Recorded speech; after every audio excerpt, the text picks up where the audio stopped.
Welcome to Wisła in Poland. We're here at the annual conference of the European Leadership Forum, which is a coalition of evangelical Christian groups seeking to do what no single organization could do alone, provide a bridge between God's global resources and local leaders from all over Europe.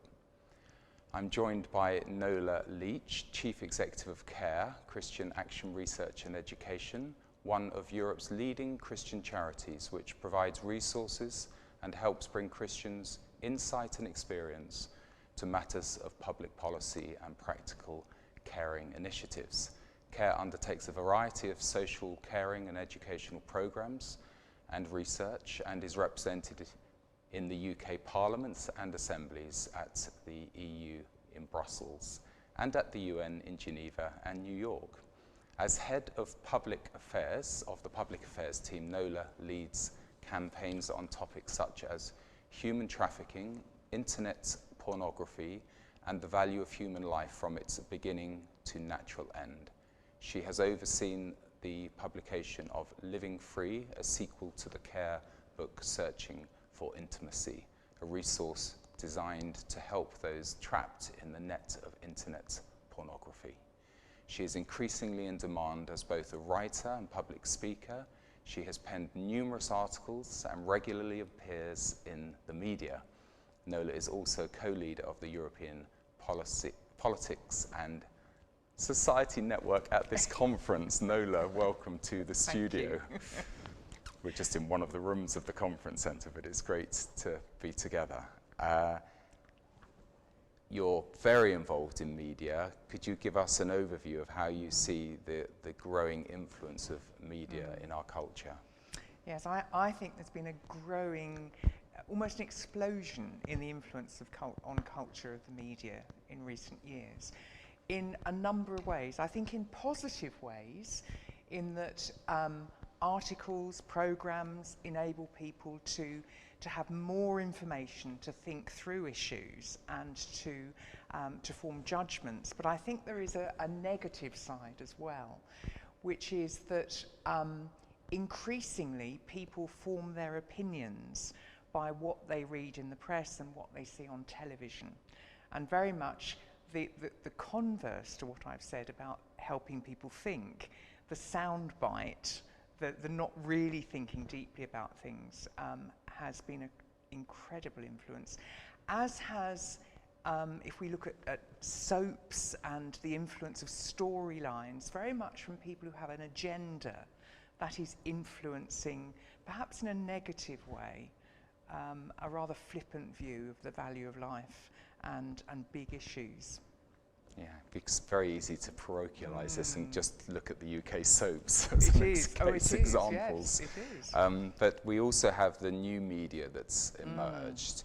In terms of the opportunities for the gospel, do you see that they would be more or less effective than traditional media? I think both, actually. I think they can be incredibly efficient and effective in terms of getting ideas out there in a very clear way through, I suppose, particularly through blogging. If we look at articles that are posted on the media, on websites and so on, tremendous opportunities to learn and to find the facts, to listen to people's experience. So very, very positive in that sense, I would say, with a downside as well. And in terms of Christian engagements with the newfangled, social websites and the like, do you feel that we're sort of slightly losing pace with, the tide, as it were? I think so. I think because particularly social media is so immediate and everything sort of explodes very quickly and then may die down, it may not. I think there are disadvantages there. But then aids of communication can be used for good, and so I think we have to keep that tension. But I think Christians need real wisdom in how they engage with social media, because it is so immediate and sometimes it isn't thought through how we respond. And could you sort of set out what you would consider to be the principles for sort of wise engagement? Yes, I think wise is a key word, actually. I mean, the media covers a whole range of opportunities that we have. I think to be involved in the media, whether it's in print or whether it's on television or on the website, can be very flattering. And you think people want to listen to you and so on. And I think we need real wisdom as to what we respond to and what we don't, and to feel that it is all right to say no, that we won't do something. I think as Christians we may well feel, well, we've got to spread the gospel, we've got to get God's message and God's voice into the public square, so we respond to everything. And I think there is a real danger in that. I think we need real wisdom. We need to prepare very carefully. It takes a lot of time to prepare for an interview, but even social media, we've got to have done the work beforehand to be able to do it wisely. In just an example, in traditional, let's say, interview the BBC or another mainstream channel, you need wisdom to know if something's very contentious and is pre-recorded. Oh. So Yes. how that can be changed. Real danger with pre-recording. I mean, I would actually try not to do pre-recorded interviews, because you don't know what they're going to use, and you could be talking for an hour, 45 minutes, and think you'd really explain things well, and you'd got the message across and the positive Christian point of view and comment, but actually they take 1 minute out of context, and that can be very damaging. Yeah, very damaging. For the cause and for the gospel, yes. And you can be caricatured. Yes, and I think you asked earlier on about wisdom as to how to engage with the media, and I think there is a real danger of just doing things which put us in a bad light. The setup is something that is very real. Choosing which programs you go on to. I think probably we've all seen that, and cringed at the Christian who is there in a group discussion and is absolutely set up for a fall. Yeah, and the media looking for entertainment, looking for conflicts, not necessarily looking to get our message across. They want a good story. They want something that can show things in a particular way and get a good debate. Well, is it a good debate? Probably not. But they want audience participation, and entertainment is probably the word. Yes. And you've mentioned preparation. Take us through, let's say, preparing for a traditional media interview, and then follow on. How do you prepare for doing something on the internet? Yes, I think you need to have. Well, there is no shortcut to preparing. It's prepare, and however much you can. Knowing the facts, not just anecdotal stories. Yes, the media wants stories, and they have their place, but it needs to be backed up by fact, by good research. One needs to be confident in speaking because you've got that background, and then if you've done the work, you can fly. But if you haven't done the work, then you can be really floundering.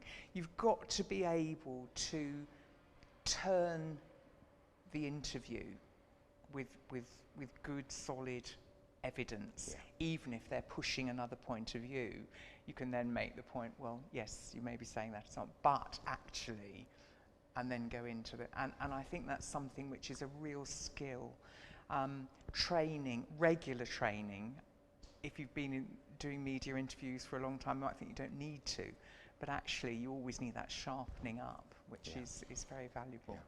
Yeah. And even though there has been what we would consider to be a great moral decline in the country, there still is a relatively free and open media culture. So there is a great opportunity as well. There are huge opportunities. But we need to go into it with wisdom. Yeah. But those opportunities are there to get the message out. And I think, obviously my experience is mainly a UK context, but there's local media as well as national media. And I think use of local media can be very, very valuable. Yeah. And if you're in a situation where you have been you are taken advantage of, and let's say the interviewer is very hostile. How do you manage that one? I'm trying my best, by the way, not to be hostile today. Well, actually, I will now confound you because actually, I think in some ways the hostile interview can be the better interview because it really keeps you on your mettle. Preparation, you need a beginning, a middle, and end, your key points that you want to get across. And if it's a hostile interview, sometimes you can be much sharper. There is a real danger in the friendly interview, which lulls you into that false sense of security, and then the killer blow comes. Yes, sounds like David Frost. It does, doesn't it? Yes. Yeah, so, but basically you don't want to lose your cool. Certainly not. And I think it has to be done relationally. I think as Christians that is incredibly important, that you're not a walkover, but actually it is done in a relational way, in a winsome way. I mean, that's what we're called upon, to give a reason for the hope that was within us, but done with respect for those who we are talking to and engaging with, and we have to do that. On the internet, which is a vast subject, Yes. Obviously you've seen how corrupt it can be, and corrupting of children. Yeah. But corruption is popular, and if you're trying to get a message across on, a positive message for the gospel, Yes. how do you achieve the audience? I think stories. I talked about research and fact. But actually, true stories can be very, very powerful, backed up by fact as well. I've been in situations where they have been quite hostile, but then you tell a story which is a factual story, and you cannot deny that. I can think of one instance in relation particularly to abortion, and very, very pro-choice views being put forward. But then you talk about a woman that you've met and her experience, and suddenly there's that's her experience, and you can't gainsay that. And would you put that out on Facebook, YouTube? I think you need to be wise. Google. I think you need to be careful. There are sensitivities, and I think sometimes you need to change names. You may not mention names. You may. So yes, you don't set people up in areas that are very sensitive. Yeah. I think that's one of the challenges we have, that sometimes you can't get that information because people are just too damaged to be willing to give the information. Yeah. And we do have to be very careful about that, I think. So it's definitely not a level playing field, because we are bound by certain sensitivities that very others aren't. So. They have no they want the care a hoot. They want the sensational story. Yeah. And we have to respect people and care for people. Yeah. So what is the single biggest mistake a Christian can make in the media? Oh my goodness. I think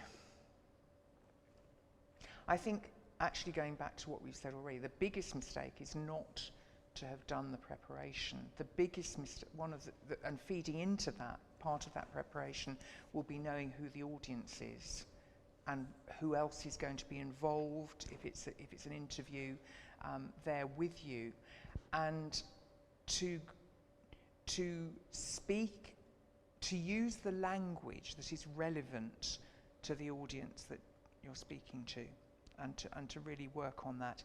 That we all love, and quite rightly, to because it's so much part of us, to use scripture. But there are occasions when you're speaking to an audience who are not going to relate the Bible says. You may get the message in, but you can't just the Bible says, if it's that sort of audience. And we really need the right language for the right media opportunity that we're in. So because it is actually, we find it difficult to admit to this, but it's a pretty pagan Yes. culture that we're living in now. Yes, and there is a sense in which, well, why should they listen to us? I would give a flip side to that, though, and I would say that we have a right to speak, and we're actually the experts. And the confidence that we have comes from the work that we've done, the fact that we are the experts, but ultimately from the fact of who we are in God. And it is his world, and he's in control. But he's told us to do it wisely. Yeah. The society and the governments are pretty dependent on the church. If that's a message that could maybe be told more strongly. Tremendous message. Getting the stories out there of the good work that Christians on the ground are doing is a tremendous opportunity. That all around the state is failing. Who's delivering? It's actually the church on the ground. And that's a very, very powerful witness to tell those stories of lives changed. As you look back over our lifetimes and the warnings, let's say, that Mary Whitehouse gave 30 odd years ago or 40 odd years ago, and how the warnings have been proven over the years, how do we address that one? Are people going to listen to that message anymore, even though it's been proven? I think I can only speak for the UK. Yeah. I think increasingly they are listening. Work that we've been doing in care in relation to current legislation for the protection of children and young people in the sort of, for the sort of material they can view online on their smartphones and so on, has a support base from across the political parties, across beliefs and none, because people are waking up to see the dangers of what have happened. Only just before I came away, actually, I wrote to a journalist who'd written an article in one of our newspapers. She came from a very liberal background. She edited an erotica magazine, and suddenly she was saying, but I don't want my 2 children looking at that. And even if it's a small measure, isn't it worth it? Now, I think that's a turnaround, and I think there are real opportunities there. And also, let's say feminism, broad term, Yes. They suddenly realise, well, actually, the portrayal and the degrading of a woman's body is becoming less popular, and even Rupert Murdoch is thinking, well, Sun newspaper, it may not be so popular to have the 3rd page. That's right. That's right. So society is sort of in a state of flux. I think it is, yes. On the fact that care has been involved for many, many years in certain areas, and there are other organisations out there, how do you work alongside other Christian organisations? Yes. We try and work in collaboration where we can, so there will be things that we will work together on, and we bring our particular nuance of how we do things together with. There may be things that we say, well, you major on that, we'll major on this. And I think we are in a position, encouragingly, where that is happening more and more.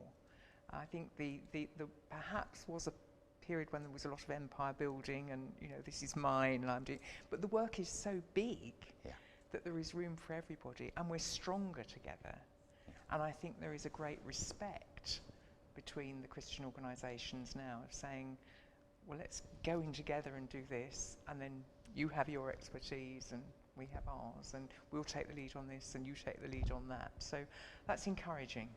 Can I take a specific example? Let's say CARE over many years has been building relations within government so that you can influence and lobby, and yet you have also in the past campaigned, which is almost like the opposite of lobbying. It's challenging them in a very hard way. How do you reconcile those 2 areas? I think they are quite easily reconcilable, actually. in that the lobbying perhaps is the quieter, the backed by research, the briefing, the helping to write speeches and so on. But if you, in doing that, uncover things that actually stir a passion, in terms of caring, there comes a point where you have to speak out in a way that's different. And I think the two complement each other. But I think you need, and certainly what we've tried to do over the years, is to earn the right to speak out. And I think that applies to the media as well, that you have to have a credibility. And if there's a credibility, then perhaps they can't knock you quite as much. But have you ever had an instance where, let's say, without mentioning names, you know, politicians, even Christian politicians, have said, you know, if you're going to take this to the media, you can forget about an ongoing relationship. Have you ever had those sort of compromising challenges? No. I think perhaps because it wouldn't be as blunt as you're going to take it to the media. Yes. Yeah, I think it wouldn't be as blunt as that. I'm thinking, but yeah.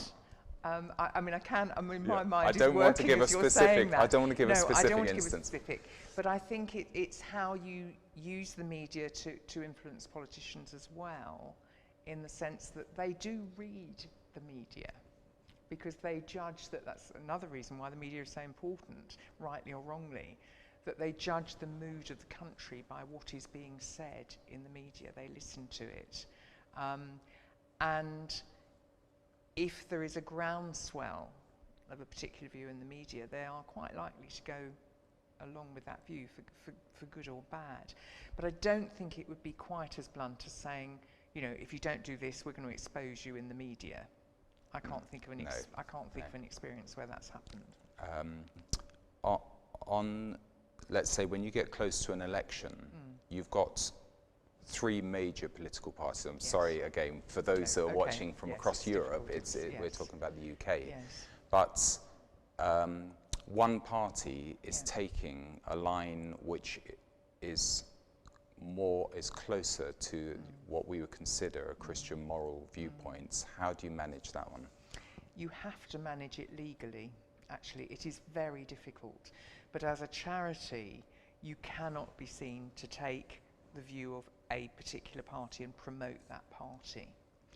And so what we do with our supporters is to give them all the information that they need to help them to make up their own minds about who they vote for. We can't say vote for them.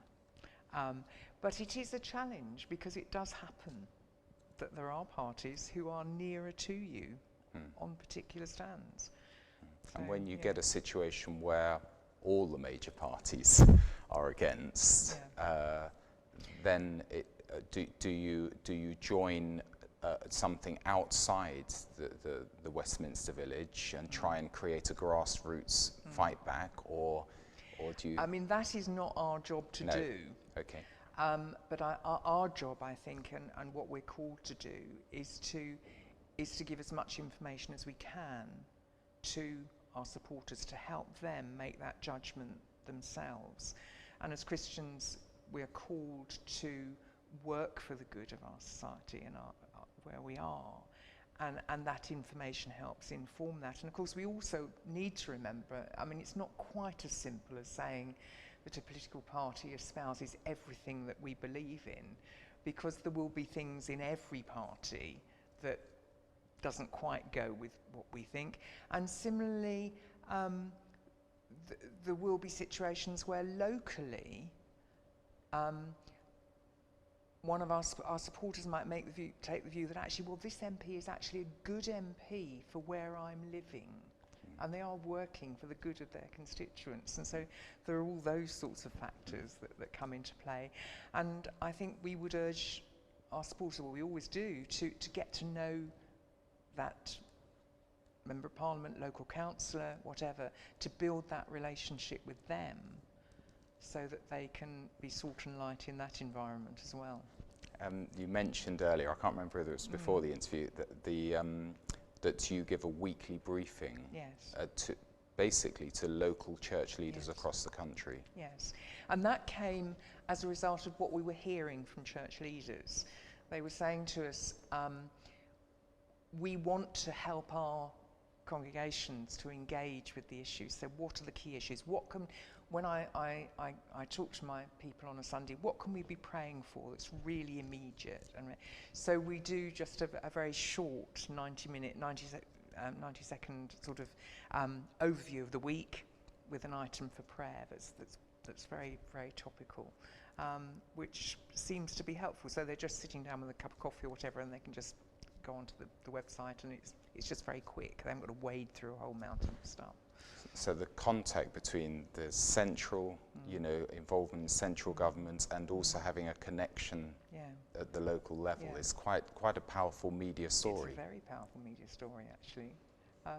Yes, there might be those who subvert that as well, but we believe it's a positive thing to do. But in terms of you, what sort of level of feedback do you get from the local level? Because that, if it was well coordinated, that could really feed the information onto the social media. Yes, it could, and it does sometimes. Yes, I mean we do get quite a lot of feedback from our supporters. Yes, and exciting things happening actually as they engage as to how people are influenced. So just sort of summing up, traditional, if you were advising someone, Christian, to be involved in the media, would you tell them to do both and to prepare for, let's say at a local level, traditional media as well as social media? How would you advise? I think yes, but I think it's a much bigger issue than that, because there will be people who are very good at engaging in one part of the media who would be not very good engaging in another part of the media. I mean, just at a very simplistic level, you can say somebody would look good on radio or something. I mean, there's somebody who's good at a radio interview would not be good in front of a camera. Similarly, there are very particular skills to develop in social media. And it's knowing who you use to do that, which is very important, I think. But definitely to engage. Oh, definitely to engage. Use every channel that we can to reach but people. the right people doing it. Not everybody can do it. Yeah, it's wonderful. a gift. Thank you very much. We're out of time, Nola, but thank you very much for your time.